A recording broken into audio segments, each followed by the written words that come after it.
6. Right, let's get that on. Right. So just for a few coming on.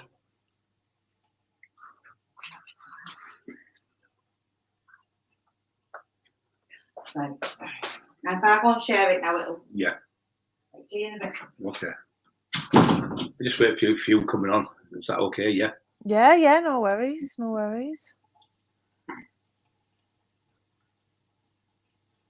where are you from? Hartlepool? Well, I lived in Hartlepool from when I was 8-year-old till I was 18. Oh, so we just before the Headlands, Central Park. I lived there. Yeah. Yeah. Did you go to the Catholic club boxing? No, I went to Headland. Yeah, right. I went to the Headlands. Oh, did you? They bullied me, so I packed in. Yeah. Sounds about right. We're going to start then. So welcome to the Taxman Show. We've got the biggest ever celebrity on here. We've got Savannah Marshall from Hartlepool.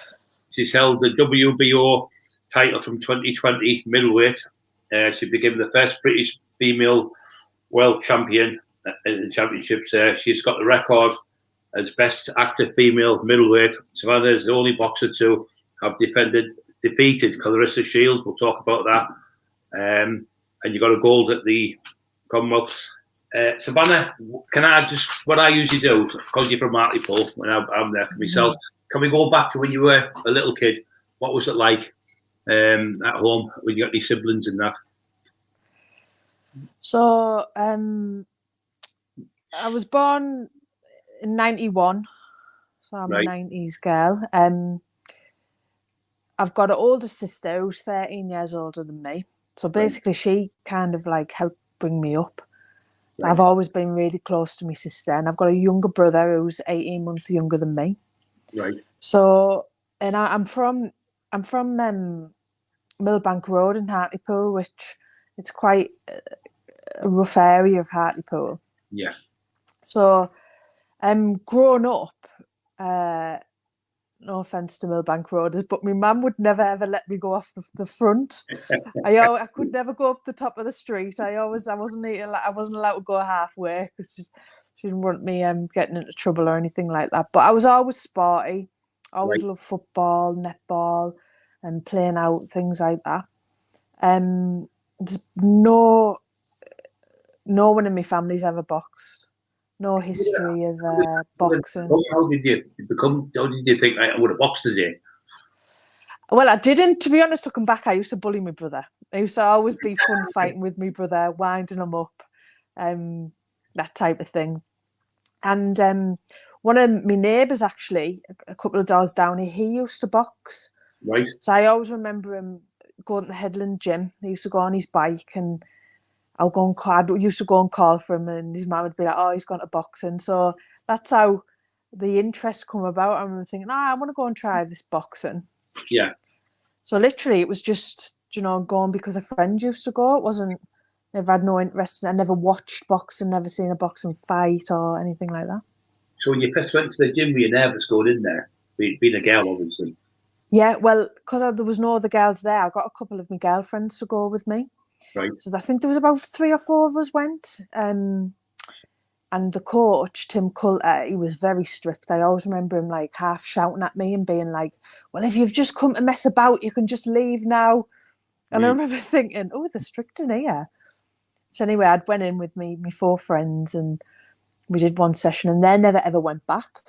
Right. But I loved that session. I loved it. Did you put the gloves on, or did you just do the sit-ups and press-ups and stuff? It was all the conditioning. So I'm very competitive, really competitive, but I love the whole who can do the most press-ups in a minute. Yeah. I love that side of it. Yeah. I'm the same. Yeah, but when you go in, all you do is the skipping. I think they give you that little tester thing. Yeah, they do. Most people just pack it off the first session, doing it's too hard. Yeah. As you know, it's the hardest sport in the world, boxing. There's no other sport harder than that. So, when did you put the first the gloves on? When was your first sparring session? Can you remember that? So, I wasn't allowed to spar for months. Right. And I think it was because I was a girl. And Tim now even admits that he didn't want me there. he didn't want me. He didn't want me there. He seen me as a bit of a hindrance, and I think he kind of hoped, she'll lose interest in a couple of months, or she'll get punched in the nose and she won't want to come back. But I remember my first spa, I just absolutely loved it. I think I got hit and I just come back through. It was kind of, you're going to hurt me, I'm going to hurt you harder type thing. Because you've already done the sparring with your brother. Yeah, exactly. I think that's where it all stemmed from. So your brother became a punch bag to get you in. Yeah. Well, he always says, people always say, well, why didn't you ever box? And he always says, well, when your sister used to beat you up, you're not going to be much of a boxer, I guess. So you stuck up for him, I suppose, as well. Yeah. Yeah. So when was your first fight then, as an amateur? So, just 2 seconds, just before we go, what did your family think about your boxing, your mum and dad, about everything? Well, to be honest, I was always involved in every. I used to do loads of sports. So I think my mum just thought it was a phase. And I must have started about the October time, because I remember asking for a pair of gloves off my mum. And she was saying, oh, we'll just see, you might get a pair for Christmas. But she must have just thought, oh, she'll lose interest in a week, so I'm not going to buy you no gloves. Yeah. Anyway, I'd lasted till Christmas and she bought me a baby blue pair. Bright baby blue pair. But my dad used to work away a lot when I was younger. He was a roofer and he used to always go to London. And when I was young, I could never ever really remember my dad being there. So it was only when I started getting older, 16, 17, boxing for England, that's when my dad really got interested in it. Right. But yeah, they weren't bothered. Nothing ever got said. They were just happy I was involved in something. Right. What was it like your first fight? Because when I used to fight at bare knuckle, obviously it's a different sport, but you're still nervous in it no matter where you go. I used to say every fight I had fear and I had them nerves and butterflies when you were going for the fight. And people, but custom artists, as Mike Tyson says, the coward and the hero still have the same fear, but it's what the coward does makes him a coward and the hero does makes him a hero. I always say that you have them nerves and butterflies. How did you get over that? Because you were a little bit shy, weren't you? Well, I had my first fight at 12 and I was a big girl. I think, to be honest, I don't think I've grown since I was about 14 and I'm just under 6 foot now. So I think my first fight at 12, I was 60 kilo at 12. Right. And there wasn't a lot of girls about then anyway. So I was really hard to find a fight. So my first fight was at 12 and it was in the Borough Hall on the Headland. Yeah. And I wasn't scared for the fight. I was more scared and nervous about everyone watching me because I was so shy and quiet. The fact that everyone was coming to see you, that's what the nerves were for me, not the fighting. The fact that there's going to be a room full of people watching you. I remember when I was boxing, you seemed to be peeing every 5 minutes, going to the toilet for the nerves. Yeah, I was. Well, I used to get a nervous rash, me. Right. It used to go right up my neck, all over my arms, my hands. Yeah. Yeah. So when you had the first fight, did you win? Yeah, I won. I won that. And then we had a return on the girls' show in Birmingham. So that was when I was 12. And then I never fought for 2 years because there was literally no one for me to fight. Right. So, and then this is the times in my career where I think I've really progressed because I love training so much. Right. I went to the gym. We used to train 4 times a week at the Headland, and I never missed a session for 2 years because I loved the training. But I never boxed. But that wasn't an issue for me. Whereas you get some fighters where if they're not fighting or if they haven't got a fight coming up, they won't be in the gym. Yeah. I think you're better to train all the time. I think now and then have a month off or so, but I think you're better training. Mike Tyson was fighting every 6 weeks, so it does prove that you can do it, doesn't it? Fighting fit, as they call it. But so how many amateur fights did you have then? So in total, I had 118. I had as domestic level, because I had a lot of internationals boxing for England. So that's when it goes up. Because you'll go to a tournament, you'll box 4 or 5 times in 10 days. Right. So domestically, I only had about 26 fights, which isn't a lot. And and I think I'd won my first 24. Right. So, oh no, sorry, I'm lying. I think I had 24 domestic fights. I never ever got beat domestically. Right. And then I think I won maybe something like me 8th international, something like that. Right.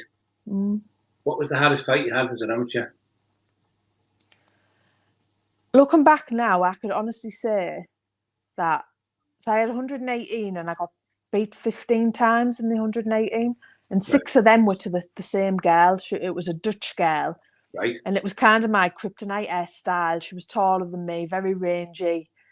And I just felt, out of them 6, I think I'd won 1 and she'd won 5. Yeah. And I just felt like I could never get away with her style. Her style was just dead awkward for me. But looking back now, I can't say there's any fight that stands out to me where I've walked away and thought there was nothing I could have done there. Yeah. I always felt like it was me that lost the fight rather than I was beaten by the better boxer. Right. What was the transition there when you went from amateur to pro? What was the difference? So like being international, I was very bouncy on my feet. I had my hands up around my temples, forwards and backwards in straight lines, no real power punches because everything was dead fast and throw as many shots as you can in the 2 minutes. Yeah. So when I got with Peter, it was just a total overhaul. Peter Fury, sorry. Yeah. Yeah. So I went with Peter when I first turned pro, and he changed everything about me. I remember being on the pads with him, and I remember him saying, "Put your hands down," and I was like, "Oh, I can't do that. I'll get punched in the face." He was like, "No, put your hands down," and he literally had me in the mirror for months. I dare say about 6 months doing the same 2-step footwork, having my hands around my waist. And there was times I remember looking in the mirror and thinking, God, you are crap. You are going to get punched all over. And then in the end, I was thinking, he's the only one who's offered to help you. Just listen, just do what he says. And I kind of just went into this subconscious mode of just do it. So how did that come about, Peter? Did he see you box somewhere as an amateur, or did he come to you? No. So literally what it was, I'd done Rio 2016 and it was my second Olympic Games, and I'd come 4th again. So I've got 2 4th place certificates in the Olympics. Right. So I'd just missed out on a medal, and it left a bitter taste in my mouth. I totally fell out of love with the sport. I didn't want to do it anymore. It'd become more of a job to me. So I was going to walk away. I was going to retire after 2016. Then anyway, someone had contacted me and said, "Oh, Savannah, Mayweather Promotions want to sign you in America." And I remember thinking, it was, you get your own apartment, your own car, move to Vegas. And I remember thinking, wow, someone upstairs doesn't want me to quit. So that was that. Before that, Savannah, you were going to quit. I was going to retire, yeah. I was going to retire. Did he see you box? Where did he see you box? When did he get to? I would like it to box for me. Well, he was in Rio for the Olympics. Right, I think he'd seen me then. Right. So I think that's how that had come about. And obviously I was going to retire, but I've decided to turn pro. And the guy who actually set the whole deal up for me is a guy called Sam Jones. Right. Now, he's made a big impact on pro boxing at the minute. He's Joe Joyce's manager.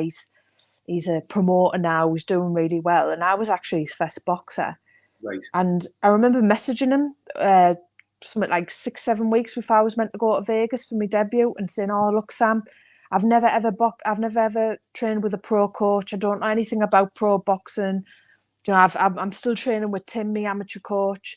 And he'd messaged me, said, "Oh, well, look, Joe Joyce is sparring Hughie Fury in Bolton. His dad, Peter, said that you're more than welcome to come along and he'll take you on the pads and show you some little pointers." So that was actually how all that come about, just by chance. What was Mayweather like? Because for me, I used to love Muhammad Ali the best, but I think Mayweather, what he's done, the 52 fights, never been beat. He's just unbelievable. He's so elusive, and they always say the good-looking boxers are the best because they don't get hit. Yeah. Like Sugar Ray Leonard and that. So, what was it like meeting him? He must be an awesome man, isn't he? To be honest, I only ever met him twice. Right. And within that 2 times I'd met him, I was barely in his company for about, the first time was when it got announced, and he was too busy arguing with someone. He didn't really acknowledge me. And the second time, it was at a Mayweather-McGregor press conference. And it was a really surreal moment. I was in his dressing gown. I was in his dressing room before he was about to have this press conference, and it was filled with about 20 women, and I was just sat there, and he was sat in the middle of the room getting his head shaved, and you could have heard a pin drop. It was weird. It was really weird. And still then, he didn't acknowledge me. And whenever I was in America, I don't even think he knew my name. He used to just call me the English girl. So I don't know if that's him playing hard to get. Wait after you, I'm telling you. What was the first pro fight then? What was that like? And obviously, we're doing a lot more rounds in pro. Can you explain to the people who don't know much about boxing? Yeah, so I made my debut on the Mayweather-McGregor undercard in Las Vegas. That's unbelievable. What was the crowd to be there? It must have been unbelievable. So for the weigh-in, there was 10,000 people at the weigh-in, and I remember thinking, "Wow, I'm stood here in my bra and knickers." So I remember thinking, "God, it's not going to get no better than this." I feel like I started at the top, and it's just went downhill. Yeah. But so being my debut, I was on fest, so I was on about 5 o'clock in the afternoon, and this is what people don't realise. So there was about 100 people in the arena, in this 26,000 seater arena. My mum and dad were 3 of them. There was a couple of girls who I knew from Houghtonley Spring there. I walked out. They didn't even play any ring walk music. I boxed. I'd done 4 3-minutes, and I absolutely loved every second of it. Right. And then when I'd come out, previous to this, I got given 3 tickets off my manager. So for me, straight away, mum, dad, sister, there you go, there's a ticket, come watch me box. But bearing in mind, there was about 15 of my family and friends come over, and they couldn't get in, so they had to watch in a hotel or something. So then I've boxed, I've gone in the change rooms, had a shower, got changed. The next thing, some bouncers turn up, have you got your tickets? I was like, "Oh, I've just boxed." No, you need tickets. So I'm ringing my manager saying, "Oh, look, I'm getting chucked out here."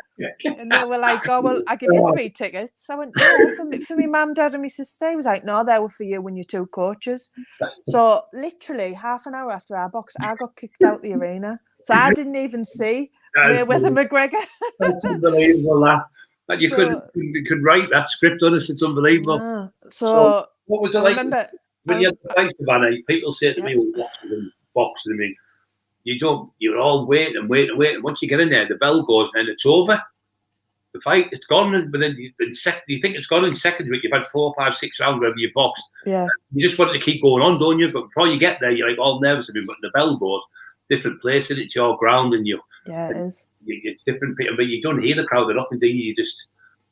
You can hear them, but you don't listen to them, do you? You zone out. You just sometimes it's a lonely place in that ring, isn't it? But obviously, where you fight, it's not. But I can't believe you got kicked out. You know what I mean? Yeah. So I remember I was on the phone to my mum and my sister. Yeah. They're not interested in boxing. My dad loved it, but they weren't interested. And they were like, "Right, well, we'll come out and we'll give you the ticket." And anyway, the security said, "No, you're not allowed to do that." And I was saying to them, "No, sit." They were like, "We're going to walk out. We want to be with you." I was like, "No, you sit there and watch that fight. It's the fight of the century." So they sat there all night, absolutely hating it. Yeah. So what was when you won the belt? What was it like winning the belt for the first time, fighting for the world title? How hard was that fight when you won the belt the first time? Was winning the first time harder than actually holding? Because some people say win it's hard, but to keep it's even harder. Would you say that's right? Well, for me, so I was on the GB squad for 8 years. I'd done. So basically, you're lottery funded. So you're funded by the lottery. So you get a wage. It's tax free. Right. You get all your petrol paid for, your accommodation, your food. You get looked after. You're with Bupa, 5-star everything. Then when you turn pro, you basically, it's like you're self-employed. You have to pay for everything yourself, medicals, all sorts, sparring. Right. So it was a bit of a shock to the system for me. And also, I didn't realise how much pro boxing is a business. Yeah. it is a business. And even now, I love boxing, but I despise the business side. I think it's disgusting. And I had my world title fight with Hannah Rankin in 2020, the August. Yeah. And for me to get that world title fight, literally when I turned pro, Brian, I remember thinking, right, I'm going to box for the British. I want to box for that Commonwealth. I'm not too fussed on the European because I don't like the belt, but then I'll box for the... And it is not like that at all. Right. You have to battle and get yourself in a position to fight, and then 9 times out of 10 people don't want to fight you because you haven't got a belt yourself, so you're a lot of risk, low reward. Yeah. So just getting to that position to box for a title, it was an uphill battle for me for years. Right. So how long did you before you fought for the title then? When you turned pro, how long was it? What were you? Were you ranked high up then when you wanted to go for the belt? What rank? So yeah,